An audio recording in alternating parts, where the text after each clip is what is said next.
니까 이우근의 주식 사냥, 우주 사냥의 이우근입니다. 자, 오늘 8월 10일인데요. 오늘 시장이 아침에는 좋았거든요. 근데 이제 오후 들면서 시장이 약세로 전환됐습니다. 하락 반전하는 모습 보여줬고요. 수급도 그렇게 좋지 않은 모습입니다. 뭐 이번 주 여러 가지 뭐 옵션 만기일이다 뭐 이렇게 예정이 되어 있다고 하지만 시장이 지금 갑자기 좋아지지 않는 그런 모습을 보여주고 있거든요. 요거 왜 그럴까? 좀 살펴보는 시간. 그 다음에 어떻게 대응해야 될 것인지, 시장에 대한 대응 어떻게 해야 될 것인지 오늘은 짧게 말씀을 드리도록 하겠습니다. 일단 오늘 이 시장이 아침에 상승하다가 하락하게 된 건 한마디로 말씀드려서 요것 때문입니다. 대통령실이 또다시 악재를 만들어냈어요. 대통령실이 양도소득세 50억에서 10억으로 강화하겠다고 하는 세제 개편안 자신들의 입장은 변함이 없다라고 유지 입장을 밝혔기 때문에 시장이 결국엔 하락 반전했습니다. 민주당은 어쨌든 다시 이것을 완화하는 입장으로 건의를 했는데 대통령실은 지금 이거에 대해서 강경 입장을 밝히고 있어요. 자, 그렇다고 했을 때 결론은 뭘까요? 결국에는 오늘도 결국 드러났죠. 양도소득세에 대한 부분이 있어서 대통령실에 대한 입장이 우리는 기존 입장과 달라지지 않았다라고 하니까 결론적으로 시장에 반납하고 다 반납했잖아요. 그러니까 그 시장을 결국 짓누르고 있는 하나의 요소라고 볼 수 있는 거거든요.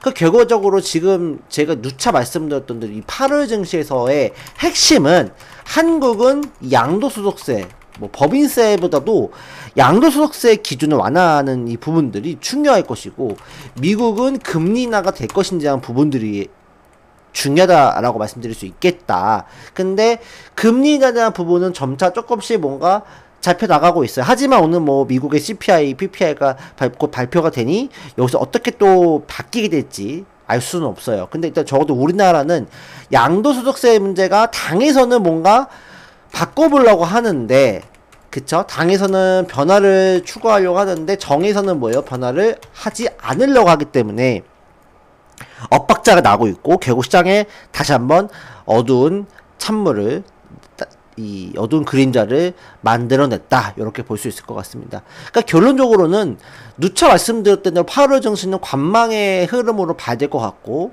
또 이 양도소득세 문제가 당정의 협의로 인해서 공식적으로 해결이 됐다. 그랬을 때 우리가 적극적으로 보는 게 맞을 것 같아요. 지금으로서는 정부나 당이나 민주당이나 정말 답답하고 정말 속이 정말 타들어가는 그런 심정입니다. 일단 이거가 결판이 나고 나서야 수급이 조금 더 원활하게 들어올 수 있을 것 같으니 이때까지는 조금 관망하는 자세가 좀 필요할 것 같다 생각이 듭니다. 미국은 이제 CPI, PPI 발표되는 것이 따라서 달라지기 때문에 오늘 한번 지켜보도록 하시죠. 오늘은 결론적으로 아침에 좀 시장이 좋았어요. 그래서 오늘 아침에 뭐 저희가 8월 5일날 말씀드렸던 이 태광이 오늘 장중에 20% 가까이 급등했고요. 나머지 종목군들은 아침에 다 꺼졌기 때문에 좋은 모습을 보여주기는 어려웠습니다.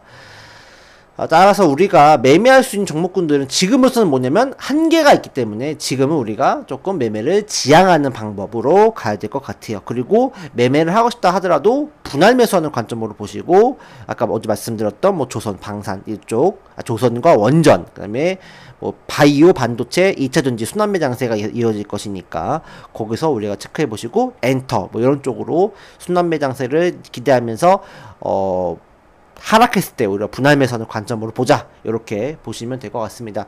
지수는 3200은 돌파하려고 시도를 했다가 꺼졌어요. 그러니까 결론적으로는 또다시 이제 하방에 대한 경직성을 또 다지러 가야 되는 입장에 놓여졌기 때문에 일단은 이번 주 장세는 조금 좋지 않을 것 같아요. 코스닥도 마찬가지. 코스닥도 오늘 장 초반만 했어도 굉장히 전고점 뚫으려고 하는 기세였다가 꺾였어요. 그래서 기대가 좀 있었는데 대통령실의 이런 찬물로 인해서 결론적으로는 다시 하방에 대한 경직성을 다질러야 되겠다는 생각이 듭니다. 뭐 그렇다고 해서 뭐 폭락이 이어질 것이라고 보지는 않겠고요.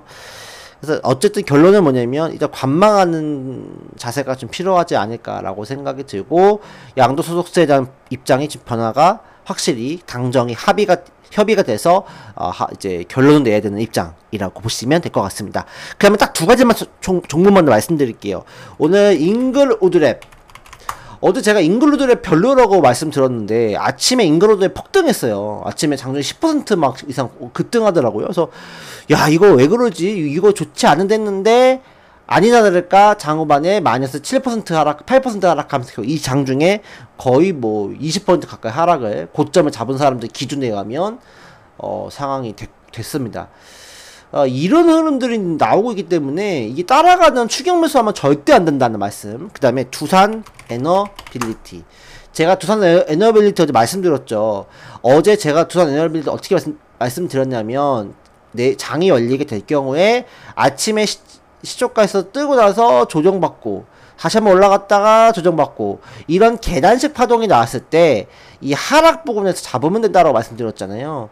근데 오늘 아침에 좀 좋게 시작을 어제 종가 부분 위에서 시작을 하더니 하락을 했죠. 그러니까 이렇게 하면 잡으면 안 돼요. 하락을 하겠다는 시그널이기 때문에. 그래서 아침에 그러니까 갭을 떠서 시작하는 것들은 확실하게 뭘 봐야 되냐면, 갭을 떠서 시작하는 거는 갭을 딱 떠가지고 살짝 흔들리더라도 갑자기 수급의 힘에 의해서 고점 뚫고 상한가를 찍던지, 아니면 여기서 빌비거를 위에서 노는 모습을 보여줘야 되거든요.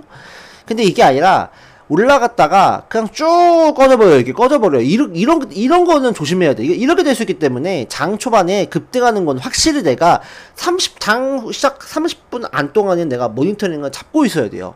그렇지 않으면 올라갈 거니까 안심하겠다 해놓고서 갑자기 꺼져버리거든요. 이러면 답도 없어요. 팔지도 못하거든요.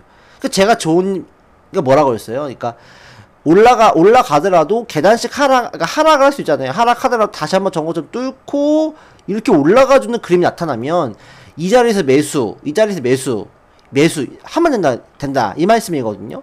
근데 이게 이렇게 갈 수 있을지, 아니면 이렇게 간척하다가 꺾이고 쭉 하락으로 갈지, 이건 알 수가 없기 때문에 중요한 거는 장 초반 30분 동안 9시에서 9시 30분 동안은 철저하게 모니터링을 해야 된다라는 말씀을 드리고 싶어요. 그렇지 않으면 여러분들이 이렇게 오늘 두산 에너빌리티처럼 오늘 드디어 간다라고 판단을 하고 어제 수급 좋았으니까 가기 쬐다가 뒤통수 정하는 거잖아요. 그죠? 이거 잠깐만요. 이거 5분 봉으로 볼까요? 그러니까 오늘 보시면요, 8월 12일이잖아요. 그러니까 오늘 아침에 딱 뜨고 나서 올라갈 것처럼 보였으면 적어도 이 음봉이 나왔다 하더라도 여기서 다시 한번 이 하락에 대한 걸 잡을 수 있는 양봉이 나와주면서 다시 한번 이게 턴어라운드 해주는 계단식 파동이 나와줘야 되는데 어떻게 됐나요? 딱 올라가 놓고 그냥 꺼져버렸죠. 꺼져버리면 이 꺼져버린 것만큼의 양봉이 나와서 올라가 줘야 되는데, 일단 2차 조건은 그렇게 되는데, 근데 결국 어떻게 됐죠? 결국에는 꺼져버렸다가 살짝 반등하고 나서 다시 꺼졌잖아요. 그러니까 이렇게 되는 거는 오히려 뭐요? 역계단식 파동인 거죠. 하락에 대한 파동이 만들어지는 거기 때문에 이런 것들은 굉장히 위험하다라고 볼 수 있는 거예요. 제일 좋은 건 뭐라고 했죠? 그러니까 상승하고 나서 하락을 할 수 있어요. 하락하는데 반드시 이 하락한 것만큼 메꾸고 나서 차라리 계단식 파동이 나와주던지, 제일 좋은 거는 상승하고 나서 살짝 조정받고 올라갔다가 조정받고 올라갔다가 이런 파동이 나온다고 하면 내가 오히려 고점을 돌파하는 신고가의 영역이라 할지라도 내가 매수 타이밍이 있는 건데, 이게 하락을 했는데 상승이 짧게 되면 결국 다시 하락에 대한 부분으로 이어질 수 있기 때문에 이런 부분에서 매매하면은 절대 안 된다. 그래서 결론적으로는 두산 에너빌리티는 일단 지금으로서는 조금 다시 한번 어려워지는 입장이에요. 내일은 반드시 이 5일선, 11선 사이에서 강력하게 반등이 나와주는 양봉의 그림이 적어도 나와줘야 다시 한번 갈 수 있는 가능성이 있지 않느냐라는 생각이 될 수 있는 거예요. 그러니까 내일 흐름에서 만약 양봉이 안 나온다 그러면 요거는 꺼질 수밖에 없는 어떤 그림이 될 수 있기 때문에 여러분들이 좀 손절을 해야 되는 부분으로 가야 될 수 있겠다. 익절해야 되는 부분으로 가야 될 수 있겠다라고 생각이 들고, 최후의 마지노선은 요 61,000원, 안정 보수적으로 62,000원 요 부분이 깨진다면 조금 회피하시는 게 맞겠다라는 생각이 듭니다. 그래서 어쨌든 결론은 뭐냐? 일단 관망하시고 종목이 너무 좋다 하시는 분들 분할 매수하세요. 아니면 내가 기다리시면 됩니다. 언제까지 미국의 금리 인하에 대한 본격적인 시그널이 나오는지 확인하시고, 그 다음에 한미 관세 협정에 대한 부분이 조금 더 이제 구체적으로 이루어질 때, 그러니까 그 부분들이 아직 남았죠, 기간적으로. 그러니까 지금으로서는 그 부분보다도 금리에 대한 시그널, 그 다음에 우리나라의 이 양도세에 대한 부분들이 이 당정 협의가 이루어졌을 때, 그때 우리가 적극적으로 베팅하는 게 맞겠다, 이런 말씀을 드리면서 오늘 방송은 여기까지 마무리하도록 하겠습니다. 시청해 주셔서 감사합니다.